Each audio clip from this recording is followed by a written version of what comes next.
പ്രിയപ്പെട്ട വിദ്യാർത്ഥികളെ, അപ്പോൾ നമ്മൾ പറഞ്ഞുകൊണ്ടിരുന്നത് കിങ്ഡം മൊനീറയുടെ വിഭാഗമായ യു ബാക്ടീരിയ എന്ന് പറയുന്ന വിഭാഗത്തെ കുറിച്ചായിരുന്നു. അപ്പോൾ അതില് നമ്മൾ മനസ്സിലാക്കിയിട്ടുണ്ട് എന്താണ് യു ബാക്ടീരിയയുടെ കുറച്ച് പ്രത്യേകതകൾ, 3 പ്രത്യേകതകളാണ് നമ്മൾ പറഞ്ഞിട്ടുള്ളത്. യു ബാക്ടീരിയയുടെ 3 പ്രത്യേകതകൾ. ഒന്നാമത്തെ എന്താണ്? It is known as A true bacteria. ഇതിനെക്കുറിച്ച് എന്ത് പറയപ്പെടാറുണ്ട്? അതൊരു ട്രൂ ബാക്ടീരിയ ആണെന്ന് പറയാറുണ്ട്. അതിന്റെ രണ്ടാമത്തെ പ്രത്യേകത എന്ന് പറയുന്നത് അതിന് റിജിഡ് സെൽ വാൾ ഉണ്ട്. പിന്നെ ഈ മോർട്ടൈൽ കണ്ടെയ്നിങ് ഫ്ലജെല്ലം, ഈ മൂന്നാമത്തെ പ്രത്യേകത എന്ന് പറയുന്നത് ഈ യു ബാക്ടീരിയകൾ എന്താണെങ്കിൽ അവ മോർട്ടൈൽ ആണെങ്കിൽ, അതായത് സഞ്ചരിക്കാൻ കഴിയുന്നവയാണെങ്കിൽ അതിൽ എന്തുണ്ടാവും? ഒരു ഫ്ലജെല്ല ഉണ്ടാകും. അപ്പൊ ഇനി നമ്മൾ പറയാൻ പോകുന്നത് ഈ യു ബാക്ടീരിയ എന്ത് ചെയ്യാൻ പറ്റും? ഈ യു ബാക്ടീരിയ നമുക്ക് 2 വിഭാഗമായിട്ട് തരംതിരിക്കാൻ വേണ്ടി പറ്റും. ഒന്ന് ഓട്ടോട്രോപിക് ബാക്ടീരിയയും മറ്റൊന്ന് ഹെട്രോട്രോപിക് ബാക്ടീരിയയുമാണ്. അപ്പൊ ഈ ഓട്ടോട്രോപിക് ബാക്ടീരിയ എന്ന് പറഞ്ഞാൽ എന്താണ് എന്നാണ് ആദ്യം പറയാൻ പോകുന്നത്. അപ്പം യു ബാക്ടീരിയ നമുക്ക് 2ആയിട്ട് തരംതിരിക്കാൻ വേണ്ടി പറ്റും. അതിൽ ഒന്നാമത്തത് ഓട്ടോട്രോപിക് ബാക്ടീരിയയും മറ്റൊന്ന് ഹെട്രോട്രോപിക് ബാക്ടീരിയയുമാണ്. അപ്പൊ ഓട്ടോട്രോപിക് ബാക്ടീരിയ എന്ന് പറഞ്ഞാൽ എന്താണ്? മേക്കിംഗ് ദെയർ ഓൺ ഫുഡ്, സ്വന്തമായിട്ട് ഭക്ഷണം നിർമ്മിക്കുന്ന ബാക്ടീരിയയെ കുറിച്ച് എന്ത് പറയാം? ഓട്ടോട്രോപിക് ബാക്ടീരിയ എന്ന് പറയാം. അപ്പൊ അതിന് നേരെ ഓപ്പോസിറ്റ് ഉണ്ട് എന്ത്? ഹെട്രോട്രോപിക് ബാക്ടീരിയ എന്ന് കൊടുത്തിട്ടുണ്ട് അല്ലെ. അപ്പൊ ഹെട്രോട്രോപിക് ബാക്ടീരിയ എന്ന് പറഞ്ഞാൽ സ്വാഭാവികമായിട്ടും സ്വന്തമായിട്ട് ഭക്ഷണം നിർമ്മിക്കാത്ത ബാക്ടീരിയകളായിരിക്കും. അപ്പൊ അതിനെ കുറിച്ച് നമുക്ക് അവസാനം പറഞ്ഞു തരാം. അപ്പം ഓട്ടോട്രോപിക് ബാക്ടീരിയ, അതിന്റെ 2 വിഭാഗങ്ങളെ കുറിച്ചുള്ള ചർച്ചയിലേക്ക് ആദ്യം വരാം. അപ്പം ഒന്നാമത്തെ വിഭാഗം എന്ന് പറയുന്നത് ഓട്ടോട്രോപിക് ബാക്ടീരിയ, അത് മേക്കിംഗ് ദെയർ ഓൺ ഫുഡ്. അതിൽ ഒന്നാമത്തെ വിഭാഗം എന്ന് പറയുന്നത് ഫോട്ടോസിന്തറ്റിക് ആണ്. അതായത് ഫോട്ടോസിന്തറ്റിക് എന്ന് പറഞ്ഞാൽ എന്താണ്? ഓട്ടോട്രോപിക് എന്ന് പറഞ്ഞു കഴിഞ്ഞാൽ സ്വന്തമായിട്ട് ഭക്ഷണം ഉണ്ടാക്കുന്നതാണ് നമ്മൾ പറഞ്ഞു. അപ്പൊ ഈ ഭക്ഷണം ഉണ്ടാക്കുന്നു എന്ന് പറയുമ്പോൾ തന്നെ സ്വന്തമായിട്ട് ഭക്ഷണം ഉണ്ടാക്കുന്നത് 2 രൂപത്തിൽ ചെയ്യാം. ഒന്നാമത് ഫോട്ടോസിന്തറ്റിക് ആയിട്ട് ചെയ്യാം. ഫോട്ടോസിന്തറ്റിക് ആയിട്ട് ചെയ്യുക എന്ന് പറഞ്ഞാൽ ഫോട്ടോസിന്തസിന്റെ സഹായത്തോടു കൂടി ഭക്ഷണം നിർമ്മിക്കുക. അങ്ങനത്തെ ബാക്ടീരിയകളുണ്ട്. മറ്റൊന്ന് കീമോസിന്തറ്റിക് ആണ്. കീമോസിന്തറ്റിക് എന്ന് പറഞ്ഞാൽ കെമിക്കൽ റിയാക്ഷന്റെ സഹായത്തോടു കൂടെ ഭക്ഷണം നിർമ്മിക്കുക. അപ്പൊ 2 രൂപത്തിലുണ്ട്. ഒന്ന് ഫോട്ടോസിന്തറ്റിക്, അതായത് ഫോട്ടോസിന്തസിന്റെ സഹായത്തോടു കൂടെ ഭക്ഷണം നിർമ്മിക്കുക. രണ്ടാമത്തെന്ന് പറഞ്ഞാൽ കീമോസിന്തറ്റിക്, അതായത് കെമിക്കൽ റിയാക്ഷൻസിന്റെ ഫലമായിട്ട് ഭക്ഷണത്തെ നിർമ്മിക്കുക. അപ്പം ആദ്യത്തെ വിഭാഗമായിട്ടുള്ള ഫോട്ടോസിന്തറ്റിക്കിനെ കുറിച്ച് പറയുമ്പോൾ അപ്പൊ അത് പ്രധാനമായിട്ടുള്ളത് ഏതിലാണ്? Cyanobacteria or blue green alga. അപ്പൊ നമ്മൾ നോക്കേണ്ടത് ഫോട്ടോസിന്തറ്റിക്കിന്റെ ഭാഗമാണ്. അപ്പൊ ഈ ഫോട്ടോസിന്തറ്റിക്കിന്റെ ഭാഗത്ത് പ്രധാനമായിട്ട് പറയുന്നത് cyanobacteria or blue green alga. ഒന്നുകിൽ ഇതെന്തായിരിക്കും? സയനോ ബാക്ടീരിയ ആയിരിക്കും, അല്ലെങ്കിൽ ബ്ലൂ ഗ്രീൻ ആൽഗ ആയിരിക്കും. അപ്പൊ അതിന്റെ ഒന്നാമത്തെ പ്രത്യേകത എന്ന് പറയുന്നത് ഗ്രാം പോസിറ്റീവ് ആണ്. ഗ്രാം പോസിറ്റീവ് നമ്മൾ കേട്ട ഒരു പരിചയമുള്ള വാക്കായിരിക്കില്ല. എന്ന് പറഞ്ഞാൽ ഗ്രാം എന്ന് പറഞ്ഞാൽ അതൊരു സ്റ്റൈന്റെ പേരാണ്. സ്റ്റൈൻ എന്ന് പറഞ്ഞാൽ ഒരു എന്താണ്? നിറം നൽകുന്ന വസ്തുവിന്റെ പേരാണ്. അതായത് ഗ്രാം പോസിറ്റീവ് എന്ന് പറഞ്ഞാൽ ചില വസ്തുക്കളിൽ ഈ സ്റ്റെയിൻ ചേർത്ത് കഴിഞ്ഞാൽ ആ നിറം എന്ത് ചെയ്യും? ആ വസ്തുവിന് കിട്ടും. എന്നാൽ ചില വസ്തുക്കളിൽ ഗ്രാം എന്ന് പറയുന്ന ഈ സ്റ്റെയിൻ ചേർത്ത് കഴിഞ്ഞാൽ നിറം കിട്ടൂല. അപ്പൊ ഇവിടെ എന്താണ്? ഈ സയനോ ബാക്ടീരിയ അല്ലെങ്കിൽ ബ്ലൂ ഗ്രീൻ ആൽഗെ അത് ഗ്രാം പോസിറ്റീവ് ആണ് എന്ന് പറഞ്ഞാൽ അതിനർത്ഥം എന്താണ്? അതിൽ ഈ സ്റ്റൈൻ ചേർത്ത് കഴിഞ്ഞാൽ അതെന്ത് ചെയ്യും? നമുക്ക് ആവശ്യമുള്ള നിറം അതിലൂടെ ലഭ്യമാവും എന്നുള്ളതാണ് സൈനോ ബാക്ടീരിയയുടെ ഒന്നാമത്തെ പ്രത്യേകത. ഇനി രണ്ടാമത്തെ പ്രത്യേകത എന്ന് പറഞ്ഞാൽ കണ്ടെയ്ൻ ക്ലോറോഫിൽ ആൻഡ് കരോട്ടിനോയിഡ്. രണ്ടാമത്തെ പ്രത്യേകത എന്താണ്? ക്ലോറോഫില്ലി, കരോട്ടിനോയിഡ് എന്നിങ്ങനെയുള്ള 2 എന്ത് പിഗ്മെന്റുകൾ അതിൽ കാണപ്പെടാറുണ്ട് എന്നുള്ളത്. അപ്പൊ 2 പ്രത്യേകതയായി. ഒന്ന് ഗ്രാം പോസിറ്റീവ് ആണ്, രണ്ടാമത് ക്ലോറോഫില്ല് അല്ലെങ്കിൽ കരോട്ടിനോയിഡ് എന്നിങ്ങനെയുള്ള പിഗ്മെന്റുകൾ കാണപ്പെടും. പിന്നെ may be unicellular, colonial, filamentous, fresh water, marine, terrestrial organism. ഈ കൂട്ടത്തിൽ എല്ലാത്തരം ജീവികളും ഉണ്ട്. അതായത് ഈ പറയപ്പെടുന്ന ബ്ലൂ ഗ്രീൻ ആൽഗ അല്ലെങ്കിൽ സയനോ ബാക്ടീരിയ എന്ന് പറയുന്ന വിഭാഗത്തിൽ എല്ലാത്തരം ജീവികളുണ്ട്.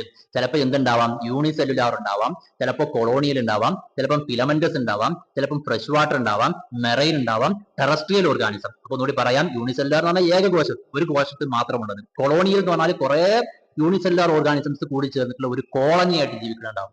ഫിലമെന്റസ് പറഞ്ഞ ഒരു നാര് പോലെ, ഫിലമെന്റ് പോലെ രൂപത്തിൽ കാണപ്പെടുന്ന സയനോ ബാക്ടീരിയകൾ ഉണ്ടാവാം. അല്ലെങ്കിൽ ഫ്രഷ് വാട്ടറിൽ മാത്രം ജീവിക്കുന്നവ ഉണ്ടാവാം.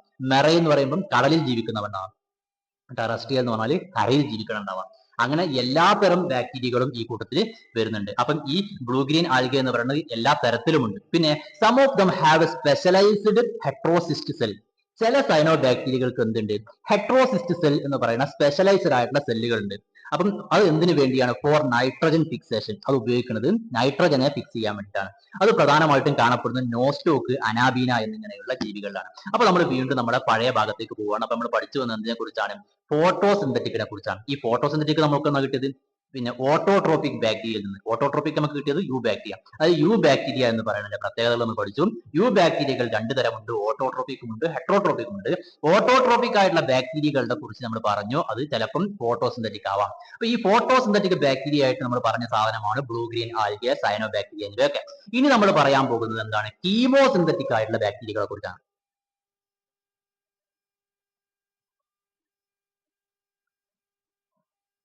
അപ്പൊ കീമോസിന്തറ്റിക് ബാക്ടീരിയകൾ എങ്ങനെയാണ് പിന്നെ എന്ത് ചെയ്യുന്നത്, ഭക്ഷണം നിർമ്മിക്കുന്നത് എന്നുള്ളതിനെ കുറിച്ചാണ്. Chemosynthetic oxidise inorganic substance like nitrate, nitrite, ammonia. അപ്പൊ എന്ത് ചെയ്യും, ആദ്യമായിട്ട് ഇവർ ചെയ്യുന്നത് പിന്നെന്ത് ചെയ്യും, ഇനോർഗാനിക് സബ്സ്റ്റൻസുകളാകുന്ന നൈട്രേറ്റ്, നൈട്രൈറ്റ്, അമോണിയ. ഇനോർഗാനിക് എന്നാൽ ഓർഗാനിക് അല്ലാത്ത വസ്തുക്കൾ അല്ലെ, അതിന് ഉദാഹരണമാണ് നൈട്രേറ്റ്, നൈട്രൈറ്റ്, അമോണിയ.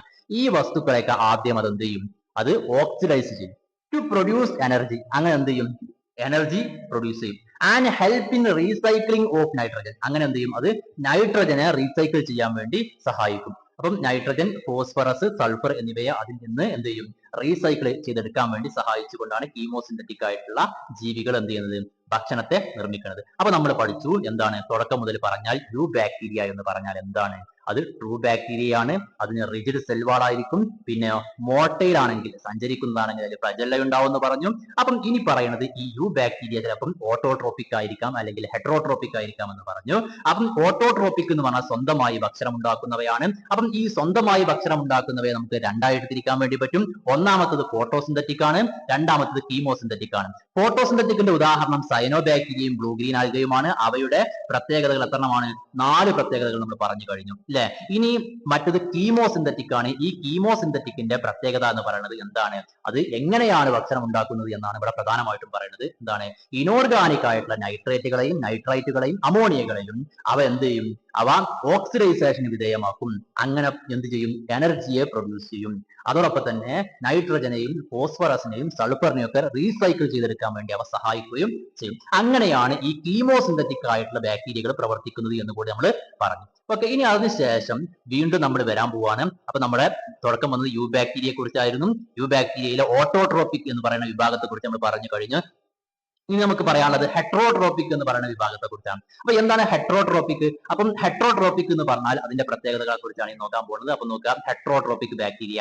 അപ്പൊ അതിന്റെ ഒന്നാമത്തെ പ്രത്യേകത മോസ്റ്റ് അബണ്ടന്റ് എന്ന് പറഞ്ഞാൽ എന്താ, മോസ്റ്റ് അബണ്ടന്റ് ഏറ്റവും കൂടുതൽ ലഭ്യമാണ് എന്ന് പറഞ്ഞാൽ ലോകത്ത് ഏറ്റവും കൂടുതൽ അവൈലബിൾ ആയിട്ടുള്ള ബാക്ടീരിയ എന്ന് പറയുന്നത് ഹെട്രോട്രോപിക് ആയിട്ടുള്ള ബാക്ടീരിയകളാകുന്നു. Act as decomposer. അവ എന്ത് ചെയ്യുന്നുണ്ട്, ഡീകമ്പോസർ ആയിട്ട് പ്രവർത്തിക്കുന്നു. ഡീകമ്പോസ് എന്ന് പറഞ്ഞാൽ എന്താണ്, ഒരു വസ്തുവിനെ നശിപ്പിക്കണം. അതായത് പിന്നെ ഒരു ചത്ത ജീവി അതിനെ എന്ത് ചെയ്യും, ചെയ്യാൻ വേണ്ടി സഹായിക്കുന്ന, ചീഞ്ഞു പോകാൻ വേണ്ടി നമുക്കറിയാം ഏതൊരു ചെറിയ സാധനവും അതെന്ത് ചെയ്യുന്നു, ഭൂമിയിൽ മരിച്ചു കഴിഞ്ഞാൽ കുറഞ്ഞ സമയത്തിനുള്ളിൽ അത് ജീർണിച്ചു പോകുന്നുണ്ട്. അപ്പൊ ഈ ജീർണിക്കാൻ വേണ്ടി സഹായിക്കുന്ന ബാക്ടീരിയയാണ് ഹെട്രോട്രോപിക് ബാക്ടീരിയ. അതാണ് ജീർണിക്കാൻ വേണ്ടി സഹായിക്കുന്ന ഒരാളായിട്ട്, ഡീകമ്പോസർ ആയിട്ട് അത് പ്രവർത്തിക്കുന്നു. ഇനി അതിന്റെ മൂന്നാമത്തെ പ്രത്യേകത എന്ന് പറഞ്ഞാൽ പ്രൊഡക്ഷൻ ഓഫ് കേട്. കേട് എന്ന് പറഞ്ഞാൽ നമുക്കറിയാം എന്താണ്, തൈര് അല്ലെ. തൈര് നിർമ്മിക്കാൻ വേണ്ടി ഈ ബാക്ടീരിയ ഉപയോഗിക്കുന്നുണ്ട്. പിന്നെ ആന്റിബയോട്ടിക്കുകൾ നിർമ്മിക്കാൻ വേണ്ടി ഉപയോഗിക്കുന്നുണ്ട്. Nitrogen fixation in leguminous plants. Leguminous plants എന്ന് പറഞ്ഞാൽ നമ്മുടെ ഈ പിന്നെ പയറുവർഗ്ഗങ്ങളിൽപ്പെട്ട ചെടികളൊക്കെ ഉണ്ട്. അത് നമ്മൾ മുമ്പ് പഠിച്ചിട്ടുണ്ട്. അവർക്ക് എന്ത് ചെയ്യാൻ പറ്റും, അവരുടെ വേരില് പിന്നെ നൈട്രജൻ ഫിക്സേഷൻ നടത്താൻ വേണ്ടി പറ്റുന്നു. അങ്ങനെ നൈട്രജൻ ഫിക്സേഷൻ നടത്താൻ വേണ്ടി അവയെ സഹായിക്കുന്ന ബാക്ടീരിയകൾ ഈ വിഭാഗത്തിൽപ്പെട്ടവയാണ്. ഈ ഹെട്രോട്രോപിക് ബാക്ടീരിയ എന്ന് പറയുന്ന വിഭാഗത്തിൽപ്പെട്ടവയാകുന്നു. പിന്നെ some of them are pathogens. Okay, some of them are pathogens. ചിലവ എന്താണ്, പാത്തോജൻസ് പറഞ്ഞാൽ രോഗകാരികളാണ്. അപ്പം ചില ബാക്ടീരിയകൾ അതിൽ രോഗകാരികളാകുന്നു. അപ്പം ഉദാഹരണത്തിന് അവ ഉണ്ടാക്കുന്ന രോഗങ്ങൾ typhoid, cholera, tetanus, citrus Kanker എന്ന് പറയുന്ന രോഗങ്ങൾ. ഇതുപോലെയുള്ള കുറെ രോഗങ്ങളുണ്ട്. ഈ പറയപ്പെട്ട രോഗങ്ങളൊക്കെ അവ പരത്തുന്ന രോഗങ്ങൾക്കുള്ള ഉദാഹരണം. അപ്പൊ 4 രോഗങ്ങൾ ഇവിടെ പറഞ്ഞിട്ടുണ്ട്. അപ്പൊ ആകെ മൊത്തത്തിൽ നോക്കുമ്പോൾ നമുക്ക് തുടക്കം വരുന്ന ഒന്നാണ് കിങ്ഡം മൊനീറ അല്ലെ. 5 കിങ്ഡം ക്ലാസിഫിക്കേഷനിൽപ്പെട്ട ഒന്നാമത്തെ ഭാഗമായ കിങ്ഡം മൊനീറയിൽപ്പെട്ട യു ബാക്ടീരിയയെ കുറിച്ച് പറഞ്ഞു. യു ബാക്ടീരിയയുടെ 2 വിഭാഗങ്ങളായ ഓട്ടോട്രോപിക്കിനെയും ഹെട്രോട്രോപിക്കിനെയും പറഞ്ഞു. ഓട്ടോട്രോപിക്കിന്റെ 2 വിഭാഗങ്ങളായ ഫോട്ടോസിന്തറ്റിക്കിനെയും കീമോസിന്തറ്റിക്കിനെയും പറഞ്ഞു. അതിനുശേഷം ഹെട്രോട്രോപിക്കിനെ കുറിച്ച് സംസാരിച്ചു. ഹെട്രോട്രോപിക്കിന്റെ 4 പ്രത്യേകത പറഞ്ഞു.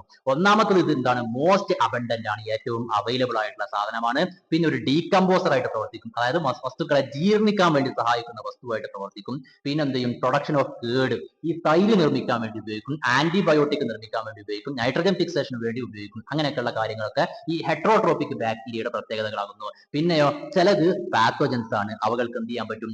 രോഗങ്ങൾ വരുത്താനുള്ള രോഗങ്ങൾ വരുത്തുന്ന ജീവികളായിട്ട് പ്രവർത്തിക്കും. പിന്നെ ഇവ പരത്തുന്ന രോഗങ്ങൾ typhoid, cholera, tetanus, citrus Kanker എന്നിവയൊക്കെ അത്തരം രോഗങ്ങൾക്കുള്ള ഉദാഹരണമായിട്ട് നമുക്ക് പറയാൻ വേണ്ടി പറ്റുന്നതാണ്. അപ്പൊ ഇനി നമ്മൾ രണ്ടാമത്തെ വിഭാഗത്തിലേക്ക് പോവുകയാണ്. പിന്നെ കിങ്ഡം മൊനീറയിൽപ്പെട്ട യു ബാക്ടീരിയയെ കുറിച്ച് പറഞ്ഞു. ഇനി അതിന്റെ കൂട്ടത്തിൽപ്പെട്ട മറ്റൊന്നാണ് മൈക്കോപ്ലാസ്മ. ഓക്കെ, അപ്പൊ കിങ്ഡം മൊനീറയിൽ നമ്മൾ അറിഞ്ഞിരിക്കേണ്ട രണ്ടാമത്തെ വിഭാഗം വസ്തുവാണ് എന്ത്? ജീവികളാണ് മൈക്കോപ്ലാസ്മ. കിങ്ഡം മൊനീറയിൽ അറിഞ്ഞിരിക്കേണ്ട രണ്ടാമത്തെ വിഭാഗം ജീവിയാണ് മൈക്കോപ്ലാസ്മ. മൈക്കോപ്ലാസ്മയുമായിട്ട് ബന്ധപ്പെട്ട് 4 കാര്യങ്ങളാണ് നമുക്ക് പഠിക്കാനുള്ളത്. ഓക്കെ, ഒന്നാമതായിട്ട് നമുക്ക് നോക്കാം simplest free living prokaryote. Simplest, ഏറ്റവും സിമ്പിൾ ആയിട്ടുള്ള free living prokaryote. Free living ആയിട്ടുള്ള പ്രോകാരിയോട്ടുകൾക്ക് ഒരു ഉദാഹരണം, ഫ്രീ ലിവിംഗ് ആയിട്ടുള്ള ഏറ്റവും സിമ്പിൾ പ്രോകാരിയോട്ടിന്റെ ഉദാഹരണമാണ് ഈ mycoplasma. Also known as PPLO, അല്ലെ? PPLO എന്നും അതിന് പേര് പറയാറുണ്ട്. എന്താണ്? പിന്നെന്താണ്? പ്ലൂറോന്യൂമോണിയ ലൈക്ക് ഓർഗാനിസം ആണ്. PPLOയുടെ ഫുൾ ഫോം ആണ് പ്ലൂറോന്യൂമോണിയ ലൈക്ക് ഓർഗാനിസം എന്നാണ് അർത്ഥം. പിന്നെ lack of cell wall and can be survive without oxygen. പിന്നെ ഇതിന്റെ രണ്ടാം പ്രത്യേകത എന്താണ്? ലാക്ക് ഓഫ് സെൽ വാൾ, ഇതിന് എന്തുണ്ടാവില്ല? സെൽ വാൾ ഉണ്ടാവുകയില്ല. പിന്നെ can survive without oxygen, oxygen ഇല്ലാതെ സർവൈവ് ചെയ്യാൻ വേണ്ടി സാധിക്കും. അതായത് ഓക്സിജൻ ഇല്ലാതെ ജീവിക്കാൻ കഴിയുന്ന ജീവിയാണ് അർത്ഥം. പിന്നെ cause diseases in plants and animals, പ്ലാന്റ്സിലും ആനിമൽസിലും രോഗങ്ങൾ ഉണ്ടാക്കാൻ വേണ്ടി ഇവകൾക്ക് സാധിക്കും. അപ്പൊ മൈക്കോപ്ലാസ്മയെ കുറിച്ചാണ് നമ്മൾ പറയുന്നത്. മൈക്കോപ്ലാസ്മയെ കുറിച്ച് നമ്മൾ തുടങ്ങേണ്ടത് ഫൈവ് കിങ്ഡം ക്ലാസിഫിക്കേഷനിൽപ്പെട്ട കിങ്ഡം മൊനീറ എന്ന് പറയുന്ന ഒന്നാമത്തെ വിഭാഗത്തിൽ നിന്ന് നമ്മൾ പഠിച്ചിരിക്കേണ്ട ഒരു കാര്യമാണ് മൈക്കോപ്ലാസ്മ. ഒരു ജീവിയാണ് മൈക്കോപ്ലാസ്മ. മൈക്കോപ്ലാസ്മയുടെ ഒന്നാമത്തെ പ്രത്യേകത എന്താണ്? അതൊരു പ്രോക്യാരിയോട്ടാണ്, സിംപ്ലസ്റ്റ് ആണ്, അതോടൊപ്പം തന്നെ ഫ്രീ ലിവിംഗ് ആണ് എന്ന് പഠിച്ചു. പിന്നെ അതിന് മറ്റൊരു പേരുണ്ട്, PPLO എന്ന് പറയാറുണ്ട്. അതിന്റെ ഫുൾ ഫോം എന്ന് പറഞ്ഞാൽ പ്ലൂറോന്യൂമോണിയ ലൈക്ക് ഓർഗാനിസം എന്നാണ്. മൂന്നാമത്തെ പ്രത്യേകത എന്ന് പറയുന്നത് എന്താണ്? Lack cell wall and can survive without oxygen. ഇതിന് ലാക്ക് സെൽ വാൾ ആണ്, സെൽ വാൾ കാണപ്പെടുക ഇല്ല. And survive without oxygen, oxygen ഇല്ലാതെ ഇവർക്ക് എന്ത് ചെയ്യാൻ പറ്റും? സർവൈവ് ചെയ്യാൻ പറ്റും. പിന്നെ cause disease in plants and animals, ആനിമൽസിലും പ്ലാന്റ്സിലും രോഗങ്ങൾ ഉണ്ടാക്കാൻ വേണ്ടി ഇവർക്ക് കഴിയും എന്നുള്ളതാണ്. ഓക്കെ, അപ്പൊ ഇത്രയും കാര്യങ്ങളാണ് മൈക്കോപ്ലാസ്മ എന്ന് പറയുന്നത് പിന്നെ ജീവിയെ കുറിച്ച് പറയാനുള്ളത്. പിന്നെ ഈ ബാക്ടീരിയകളെ നമ്മൾ പല വിഭാഗങ്ങളായിട്ട് തരംതിരിച്ചിട്ടുണ്ട്. അവയുടെ എന്തിന്റെ അടിസ്ഥാനത്തിൽ? Based on their shape. അപ്പം കിങ്ഡം മൊനീറയെ കുറിച്ചാണ് പറഞ്ഞു വരുന്നത്. കിങ്ഡം മൊനീറയിൽപ്പെട്ട പലതിനെ കുറിച്ച് നമ്മൾ സംസാരിച്ചു. മൈക്കോപ്ലാസ്മയെ കുറിച്ച് പറഞ്ഞു. ഇനി പറയുന്നത് കിങ്ഡം മൊനീറയിൽപ്പെട്ട ബാക്ടീരിയകളെ നമുക്ക് എന്ത് ചെയ്യാൻ പറ്റും? പിന്നെ 4 വിഭാഗങ്ങളായിട്ട് തരംതിരിക്കാൻ പറ്റും. എന്തിന്റെ അടിസ്ഥാനത്തിൽ? അവയുടെ ഷേപ്പിന്റെ അടിസ്ഥാനത്തിൽ. അപ്പം സ്പെരിക്കൽ ഷേപ്പുള്ള കിങ്ഡം മൊനീറയിലെ ബാക്ടീരിയകൾ ഉണ്ട്. അപ്പൊ അതിനെ പേര് കോക്കസ് എന്ന് പറയാറുണ്ട്. പിന്നെ സ്പൈറൽ ഷേപ്പ് ഉള്ളത്, നമ്മളിവിടെ എഴുതിയ ചെറിയ തെറ്റുണ്ട്, സ്പെരിക്കൽ എന്ന് നമ്മൾ രണ്ടാമത് എഴുതിയിട്ടുള്ളത് തെറ്റാണ്. സ്പൈറൽ ഷേപ്പ് ഉള്ളതിനെ കുറിച്ച് സ്പൈറില്ലം എന്ന് നമ്മൾ പറയും. പിന്നെ റോഡ് ഷേപ്പ്ഡ് ആയിട്ടുള്ള ബാക്ടീരിയകൾ ഉണ്ട്. അവകൾക്ക് പേര് നമ്മൾ എന്താണ്? ബാസിലസ് എന്നാണ്. കോമാ ഷേപ്പ് ഉള്ളവരുണ്ട്, അവയുടെ പേര് വിബ്രസ് ബാക്ടീരിയ എന്നാണ്. അങ്ങനെ 4 തരം ബാക്ടീരിയകൾ നമുക്ക് അവയുടെ ഷേപ്പിന്റെ അടിസ്ഥാനത്തിൽ എന്ത് ചെയ്യാൻ പറ്റും? പരിചയപ്പെടാൻ വേണ്ടി പറ്റും. ഓക്കെ, അങ്ങനെ ഷേപ്പുകളുടെ അടിസ്ഥാനത്തിൽ ബാക്ടീരിയകൾ നമ്മൾ 4 ആയിട്ട് തരംതിരിച്ചിട്ട് ഉണ്ട്. ഓക്കെ, അപ്പൊ ഇത്രയും കാര്യങ്ങളാണ് കിങ്ഡം മൊനീറയെ കുറിച്ച് നമുക്ക് പറയാനുള്ളത്. അപ്പം ആദ്യമായിട്ട് 5 കിങ്ഡം ക്ലാസിഫിക്കേഷൻ പറയുമ്പോൾ 5 കിങ്ഡം ക്ലാസിഫിക്കേഷനിലെ കിങ്ഡം മൊനീറയെ കുറിച്ച് നമുക്ക് കുറെ കാര്യങ്ങൾ പറയാനുണ്ട്. അതിൽ യു ബാക്ടീരിയ, മൈക്കോപ്ലാസ്മ, പിന്നെ അവയുടെ ഷേപ്പിന്റെ അടിസ്ഥാനത്തിൽ അവയുടെ തരംതിരിവ്, അത് പ്രധാനമായിട്ട് നമ്മൾ പറയേണ്ട കാര്യമാകുന്നു. പിന്നെ ഇനി നമുക്ക് പറയാനുള്ളത് കിങ്ഡം മൊനീറ കഴിഞ്ഞു, അതിനുശേഷമുള്ളത് 5 കിങ്ഡം ക്ലാസിഫിക്കേഷനിലെ രണ്ടാമത്തെ വിഭാഗമാണ് kingdom Protista. Okay, kingdom Protista. അപ്പൊ കിങ്ഡം പ്രൊട്ടിസ്റ്റയുടെ ഏറ്റവും പ്രധാനപ്പെട്ട 4 കാര്യങ്ങൾ includes